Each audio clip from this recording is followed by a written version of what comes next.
The STEP study was presented by Professor Jun Cai from Chinese Academy of Medical Science, Beijing, in a hotline session on 30th August. The STEP study investigated whether intensive treatment, that is systolic blood pressure target below 130 of millimeters of mercury but not lower than 110 millimeters of mercury, could reduce the risk of cardiovascular events compared with standard treatment, that is systolic blood pressure target of 130 to 150 millimeters of mercury.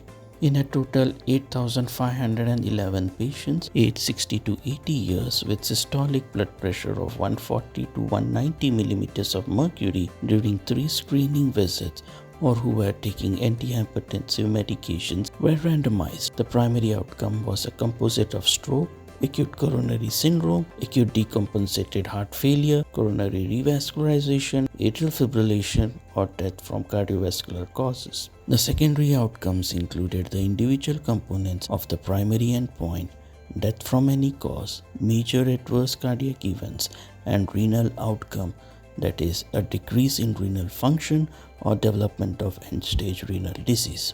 Over a median follow-up period of 3.34 years, the mean reduction in systolic blood pressure from baseline was 19.4 millimeters of mercury with intensive treatment and 10.1 millimeters of mercury with standard treatment. The intensive treatment was associated with a 26% relative risk reduction in the number of primary outcome events compared with the standard treatment.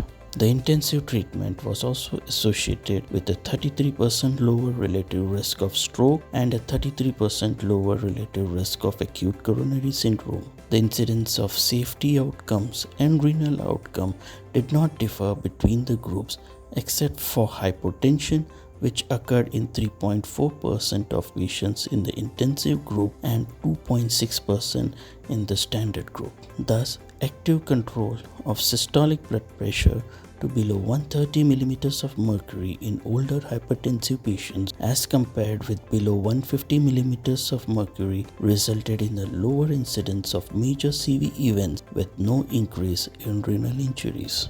Thank you.